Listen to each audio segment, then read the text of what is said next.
Hello everybody, कैसे हैं आप लोग। आपका स्वागत है इनसाइटफुल टीचिंग के अंदर। आज हम लोग स्टार्ट करने वाले हैं our lecture on boundary value problems, second lecture. तो आज हम लोग स्टार्ट करेंगे, एक और एग्जांपल देखते हैं बाउंड्री वैल्यू प्रॉब्लम्स कैसे सॉल्व की जाती हैं। तो आइए पढ़ते हैं एग्जांपल। हम find the real eigen values and eigen functions for the boundary value problem y double dash plus lambda y equals to 0, जहाँ पे बाउंड्री वैल्यूज दी हुई हैं आपको y 0 पे 0 एंड 3y पाई माइनस का y dash pi equals to 0। तो ये आपकी बाउंड्री कंडीशंस दी हुई हैं। इस डिफरेंशियल इक्वेशंस के लिए, इन बाउंड्री वैल्यूज के लिए आपको क्या करना है, लैम्डा के रिस्पेक्ट में आइगन वैल्यूज निकालनी है एंड आइगन फंक्शंस निकालने हैं। तो let's start our video. So solution, given differential equation is y double dash plus lambda y equals to 0, which can be written as d2y by dx square plus में lambda times y equals to 0। तो हम लोग जानते हैं कि this differential equation is a linear differential equation of second order with constant coefficients, is a second order linear differential equation with constant coefficients,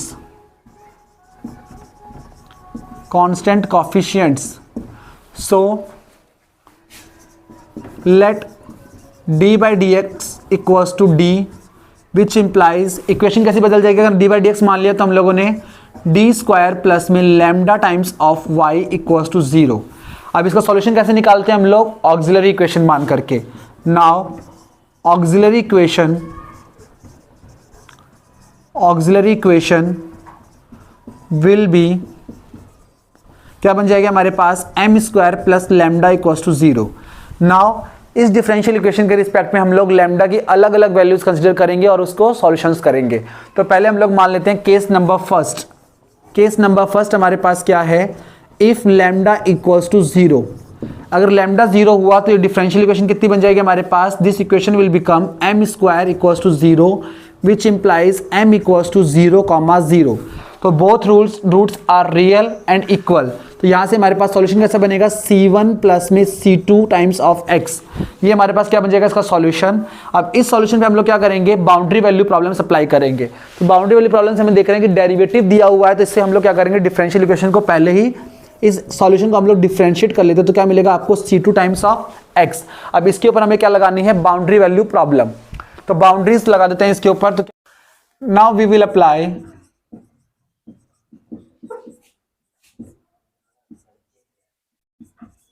boundary conditions.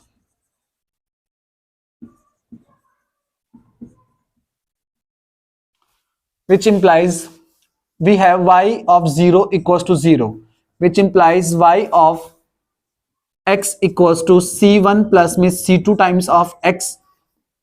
So on applying y 0 equals to 0, we get 0 equals to c1 plus में c2 times of 0, which implies c1 is 0. Similarly, for second boundary condition, we required that y of dash x equals to c2, which implies for boundary second condition 3 times of y pi minus y dash of pi equals to 0। तो इसे apply करने पे क्या मिल जाएगा आपको, 3 times of y pi, pi पे क्या मिलेगी आपको वैल्यू, दैट इज c1। तो c1 तो हमारे पास 0 हो गया यहां से, तो क्या मिल जाएगा, यहां से मिलेगी आपको दैट इज c1 0 होने पे क्या मिलेगा, y of x equals to मिलेगा c2 times of x only. तो यहां से मिलेगा आपको 3 times of c2 into pi minus y dash of pi. तो कितना मिलेगा आपको, सिंपली c2 इक्वल्स टू 0। यहां से मिल जाएगा c2 कॉमन निकाल लो, that is 3 of pi minus का 1 इक्वल्स टू 0। क्योंकि हमारे पास c2 जो है वो कंप्लीटली 0 होगा, क्यों, क्योंकि 3 पाई माइनस 1 जो है वो दोनों अलग अलग वैल्यूज हैं। As 3 pi mine is not equals to 1 implies that c2 equals to 0। अब c1 ऑलरेडी 0 है, c2 ये 0 हो गया, इंप्लाइज क्या हो गया हमारे पास, y जो है वो ट्रिवियल हो गया, which implies trivial solution. So trivial solution का मतलब क्या मिला हमें, no eigen value which implies no eigen function. तो इंप्लाइज क्या हुआ हमारे पास, फर्स्ट केस के अंदर जब लैम्डा 0 था तो कोई भी आइगन फंक्शन हमें नहीं मिला। तो सेकंड केस हम लोग क्या मानते हैं, लेट हमारे पास सेकंड केस हम लोग कर लेते हैं, लैम्डा अगर हमारे पास पॉजिटिव हुआ तो, इफ केस नंबर सेकंड, अगर if lambda is greater than 0, which implies lambda can be written as mu square where mu is greater than 0. तो हमारे पास given differential equation will become m square plus में mu square equals to 0, which implies m equals to में plus minus mu iota. तो हमारा जो solution बनेगा वो कैसा बनेगा, y of x equals to में c1 cos of mu x plus में c2 sine of mu x, ये सॉल्यूशन बन जाएगा. तो इस सॉल्यूशन के रिस्पेक्ट में क्या करेंगे आप, now apply boundary conditions. Now apply boundary conditions. तो y ऑफ 0 पे क्या मिलेगा, y ऑफ 0 पे 0. तो देखो 0 पे 0 क्या मिलेगी, कंडीशन लगा दो इसके ऊपर, तो क्या मिलेगा 0 equals to c1 cos of mu times of 0 plus में c2 sine of mu times of 0, which implies 0 equals to c1. ये वैल्यू क्या मिलेगी आपको 0, ये वैल्यू कितनी मिलेगी, दैट इज 1. तो 1 प्लस में c2 times of 0 which implies c2 of 1 equals to 0. अब यहां से c1 0 होने के जैसे क्या मिल जाएगा आपको, सॉल्यूशन मिलेगा y ऑफ x वाली वैल्यू 0, क्या बचेगा c2 ओनली. तो हम लोग कहेंगे हमारे पास सॉल्यूशन कितना बच गया, which implies y of x will become only c2 sine of mu x. अब साइन हमारे पास μ2 cx बच गया, तो हम क्या लिख सकते हैं यहां से लिख सकते हैं क्योंकि y ऑफ डैश x चाहिए, क्योंकि सेकंड बाउंड्री कंडीशन लगाने के लिए इसकी वैल्यू चाहिए, तो मिलेगा mu times of c2 cos of mu x. हमने क्या किया, y डैश को x के रिस्पेक्ट में डिफरेंशिएट कर लिया. Now apply second boundary condition.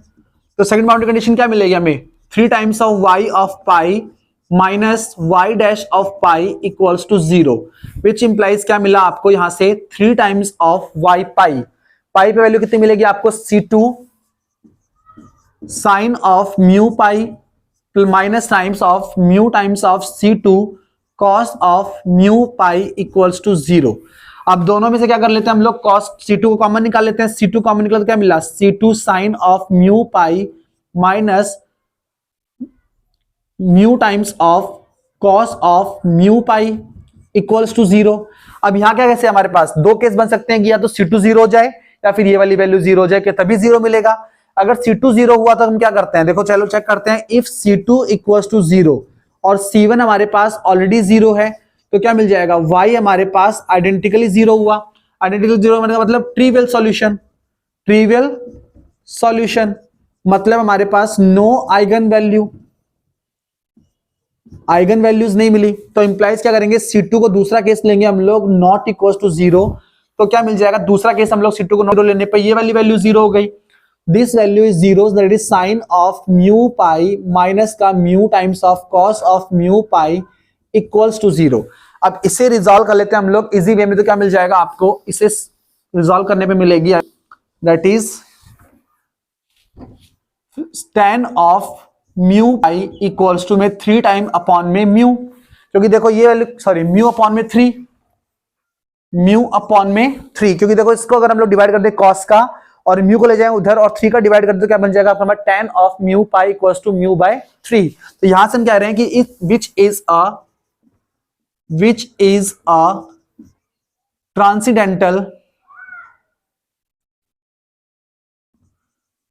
Equation.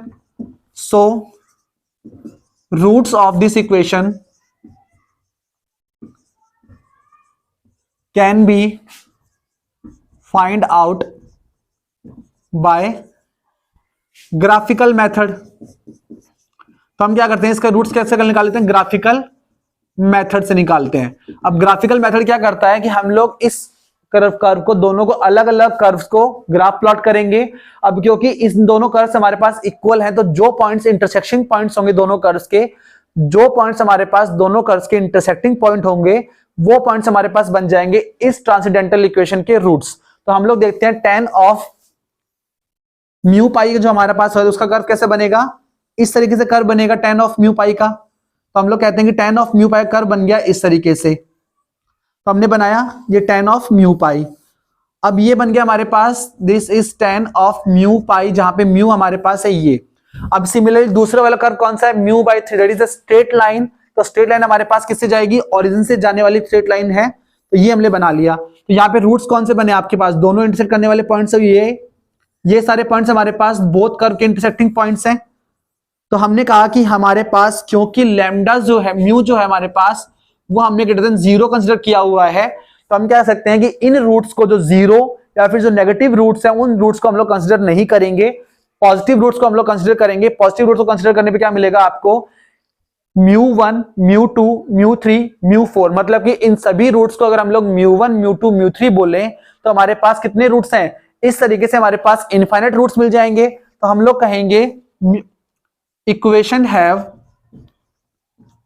μ1 μ2 up to μn be infinite many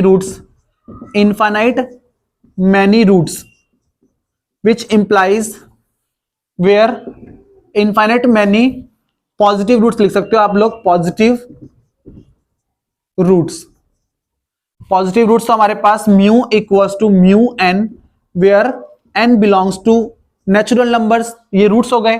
तो इन रूट्स के लिए हमारे पास लैम्डा की वैल्यू कितनी मिलेगी, म्यू एन का स्क्वायर, ये बन गया हमारे पास n belongs to natural number are eigen values, these are eigen values.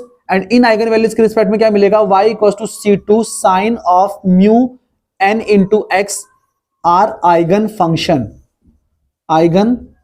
Function. Similarly हम लोग क्या करेंगे, हमारा जो केस थर्ड है उसके रिस्पेक्ट में निकालेंगे जब लैम्डा हमारे पास क्या होगा, लेस देन 0। तो चलो पढ़ते हैं हम लोग, लैम्डा इक्वल्स टू 0 के लिए हम लोग क्या कर सकते हैं, हमारे पास लैम्डा इक्वल्स टू 0 के रिस्पेक्ट में आइगन वैल्यूज हमारी कैसे निकलेंगी। तो lambda equals to eigen values हम लोग क्या मान लेते हैं, लैम्डा हमारे पास क्या है, लेस देन 0, तो ये बन जाएगा हमारे पास माइनस ऑफ म्यू स्क्वायर। तो मिलेगा हमें कितना, given differential equation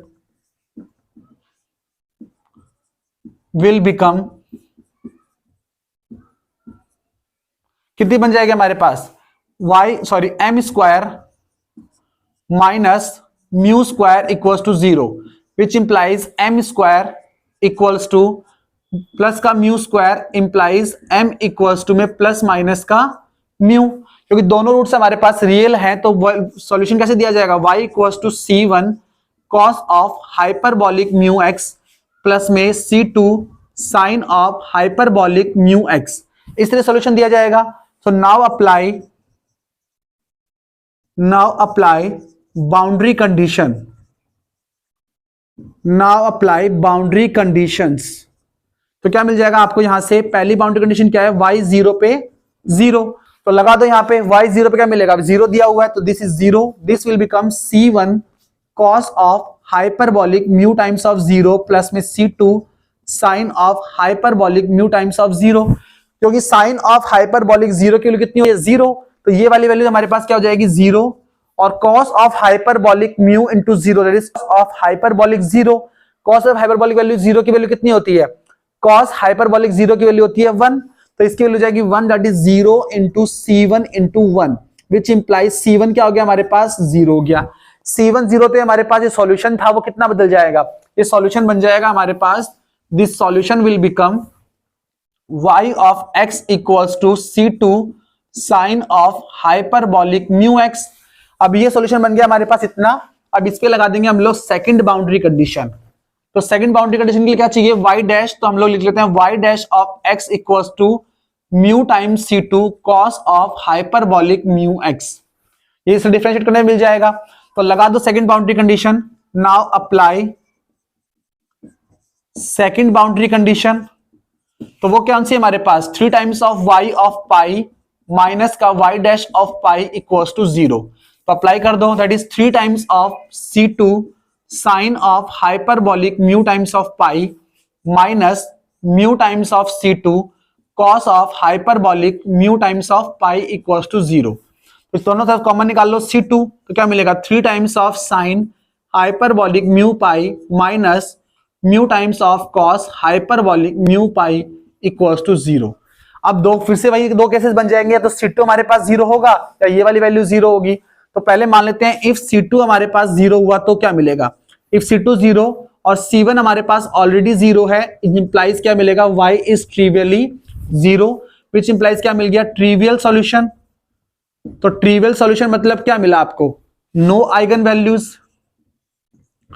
no eigen values implies क्या हुआ, इफ अगर हमारे पास सेकंड केस होता C2 नॉट इक्वल टू 0 तो क्या बनता, that is 3 sine of hyperbolic mu pi minus mu times of cos hyperbolic mu pi is equal to 0। इसे resolve करने पे मिल जाएगा आपको tan of hyperbolic mu pi equal to में 3 अपॉन म्यू अपॉन में 3 which is a transcendental equation. कैसी equation है हमारे पास, ट्रांसेंडेंटल इक्वेशन। तो इस इक्वेशन के रूट्स हम लोग किससे देंगे, ग्राफिकल मेथड से। तो ग्राफिकल मेथड से हम लोग इसके रूट्स बनाए तो कैसे बनेंगे, so roots of this equation will be given by graphical method. तो ग्राफिकल मेथड से हम लोग इसके रूट्स देंगे, तो कैसे रूट्स देंगे हम लोग ग्राफिकल मेथड से, मतलब कि हम लोग एक कर्व ये वाला प्लॉट करेंगे, एक कर्व ये वाला प्लॉट करेंगे, दोनों कर्व में हमारे पास जो इंटरसेक्शन पॉइंट्स होंगे वो इस कर्व के हमारे पास क्या बनेंगे, इस इक्वेशन के रूट्स बनेंगे। तो हम लोग मान लेते हैं हमारे पास कर्व बनाते हैं, ये बनेगा हमारे पास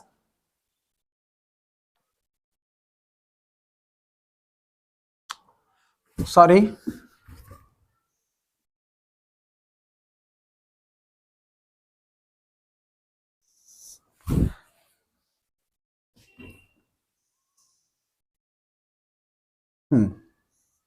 कुछ इस तरीके से क्या बनता है हमारे पास, tan हाइपरबॉलिक म्यू का कर्व बनता है। ये हमारे पास बन गया म्यू। अब दूसरी वैल्यू कौन सी है हमारे पास, म्यू बाई 3, जो कि कैसा होगा, a straight line passing through origin.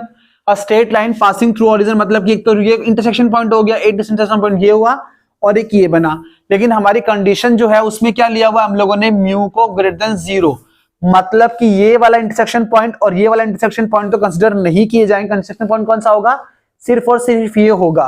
तो इसको हम अगर हम लोग बोल दें दैट इज म्यू नॉट, तो इंप्लाइज क्या हुआ, mu equals to mu naught is only positive real root